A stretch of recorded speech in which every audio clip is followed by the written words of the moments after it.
Welcome to Art for All, the Sketchbook Skool podcast. I'm your host, Danny Gregory. Each week, I bring you stories, ideas, interviews, and inspiration to keep you company while you work on your own creative project, whether you're painting or writing or composing or cooking dinner.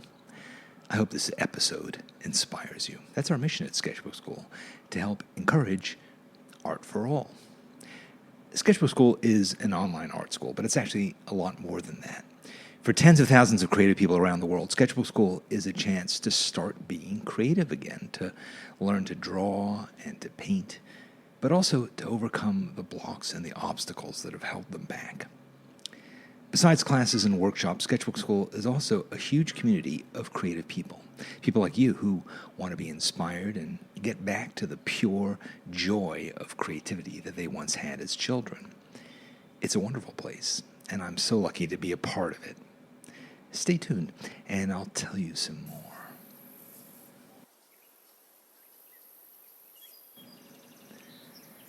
My brain is a plowed field. The earth is tilled, furrowed, but its outer crust is dry and unyielding, thick and hardened by the sun and the wind.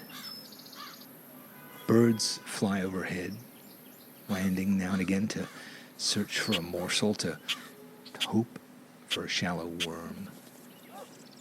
They amble back and forth on sailors' legs, browsing, pecking, and then abandoning the fruitless quest to heave off the ground, the first few flaps graceless as they clamber up into the air and off in search of richer yield. My brain lies slumbering beneath its crusty mantle. Deep beneath, processes turn, but slowly. What seemed like a barren landscape to the bird's eye is actually an empty incubator, a lock waiting for a key, a gleaming engine without a spark, a plowed, tilled, and unplanted field. My brain has recently been harvested. Its bounty has been wrenched from the ground, pulling up clots of earth and leaving behind tendrils of severed and abandoned roots. But this is not a battlefield. The harvest, despite the clawing blades and the brutal plunder, is not about death, but transition. Ideas have been reaped, but the field will grow again. But first, it must rest. It must turn wounds into scabs, into scars, into smooth, undulating, yielding hummocks awaiting new seeds. My brain needs to be fertilized.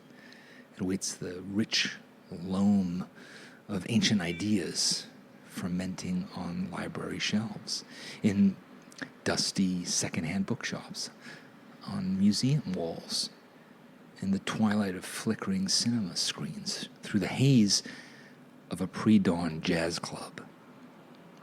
It broods gently until bags of seeds are trundled in, gathered from earlier generations who've surrendered them to share. Inspiration is pruned, then strapped to cold tree trunks, and slowly the grafts meld with my mind, sparking new life, a genetic stew that begins to emit steam till it roils, bubbling forth, filling the air with the intoxicating fragrance of fecundity.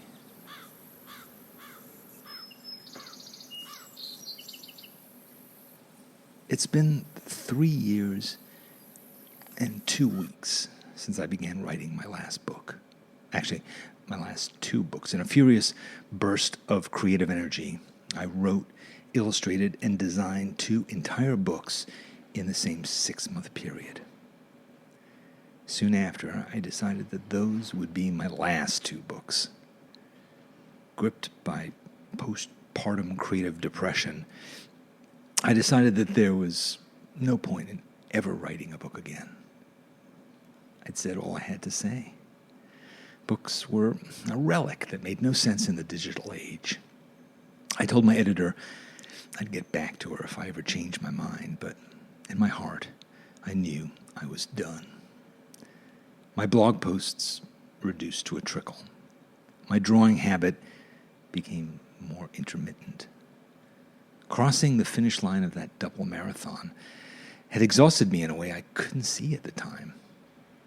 My tank was empty, the needle on red.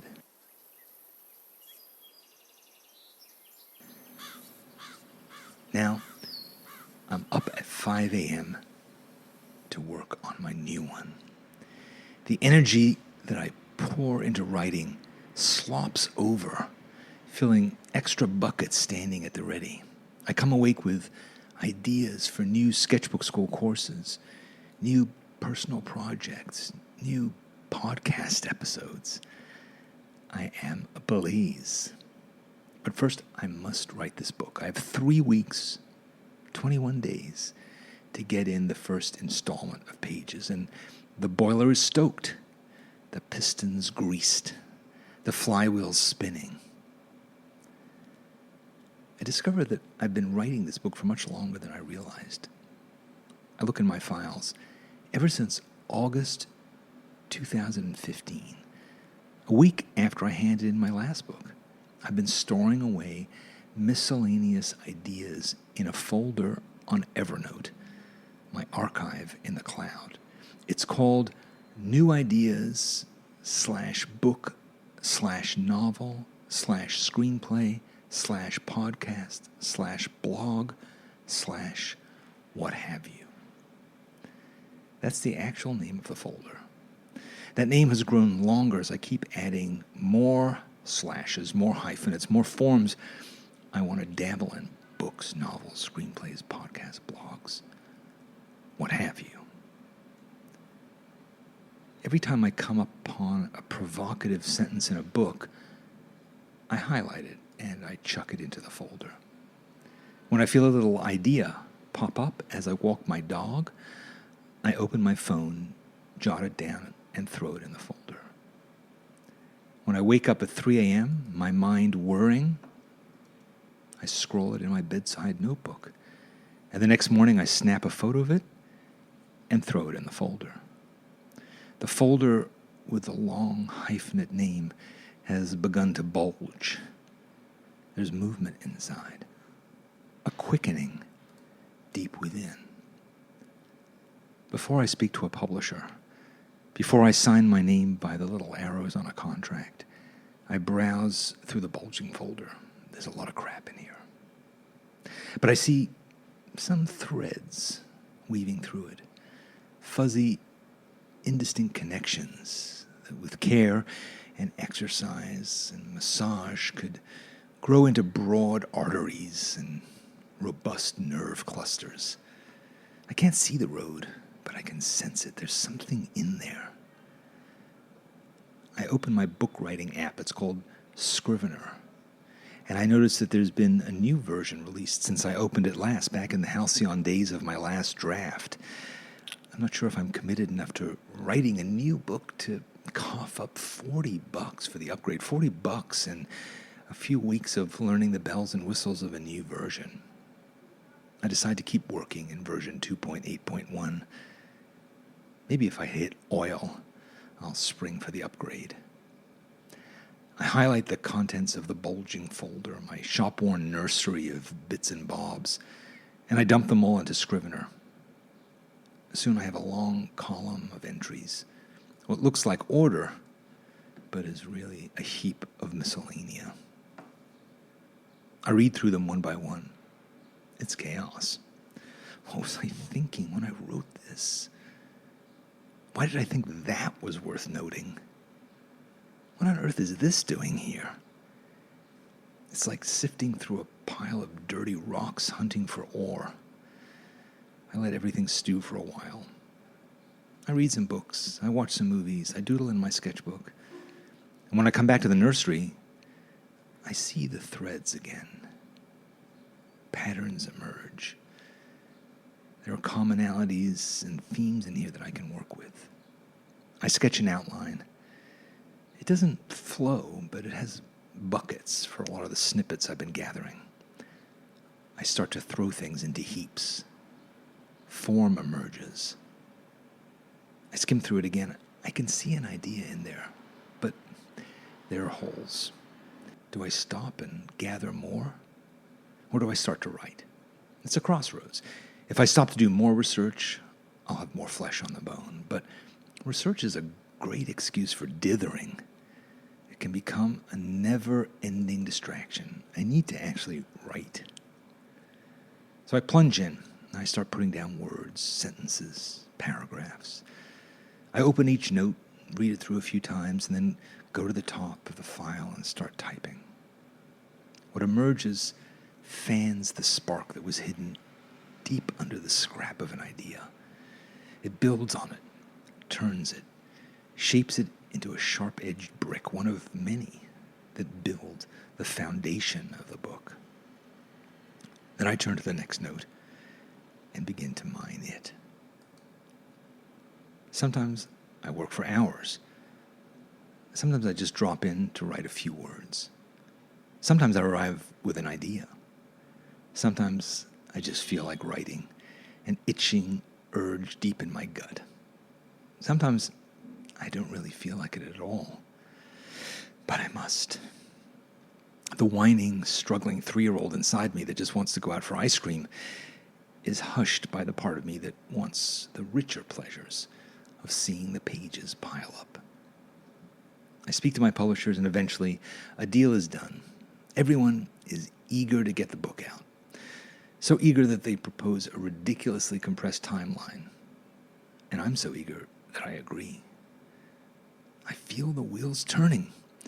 I can get it done. Before the ink has dried, I screech to a halt. Suddenly, I have 100 other things to do.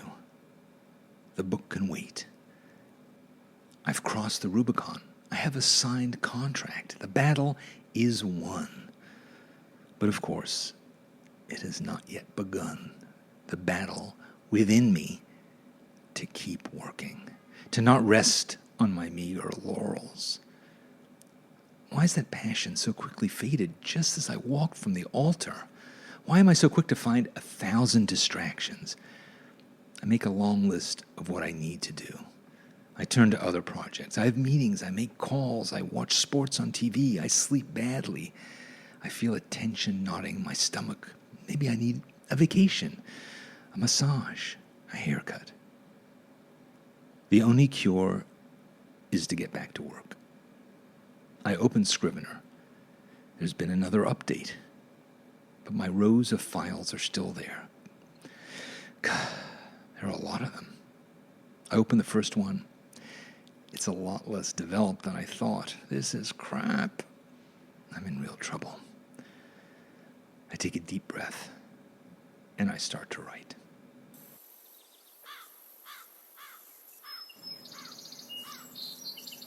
A week passes. I've worked through all the notes a second time. I see the thread once more. I follow it through the paragraphs, the notes, the sub-notes, the folders, the book. The outline shifts and flexes. Parts slide from one end of the book to the other. New connections appear. Blood is flowing through my ideas, pulling them together. I write on automatic, words flowing through my fingers. I barely pause to review what I've put down, trusting my process, my skills honed over the entirety of my life. I've been reading books since I was 4. I can do this thing.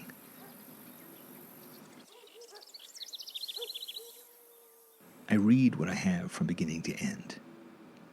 There are gaps, thin frameworks awaiting meat and detail, but I know how to flesh them out. For now, they're just placeholders, but I know how to fill those places, and so I read on. I feel a voice in the islands of words. I know what it'll be like to to hold this book, how a reader will feel as she turns the pages, how he'll respond to my murmur in his ear. I sense the relationship we'll have, built on these notes on the screen. The seeds are set in the soil. They're sending out roots, tendrils, unfurling a stalk with a single leap, poking through the crust, greeting the sunshine.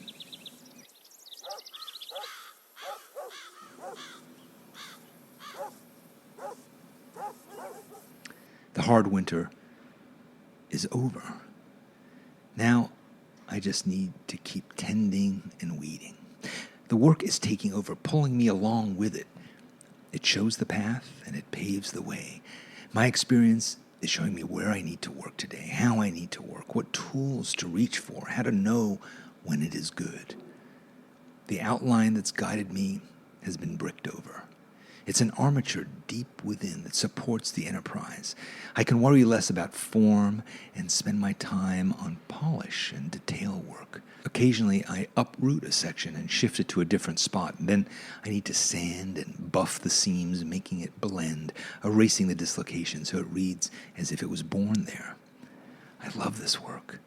I wake up early to write, too restless to stay in bed. Ideas pop up as I watch TV. Chop celery, walk my dog down Thompson Street. Every author I read throws up new thoughts, new approaches, new devices that I can blend into my own.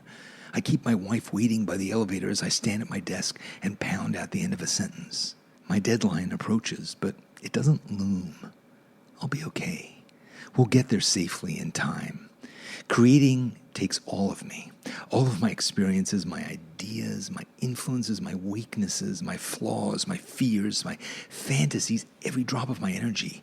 It wrings me out, but it energizes me too. Soon, my field will be filled with green, stretching to the horizon, leaves swaying in the summer breeze, vital, beautiful, my creation.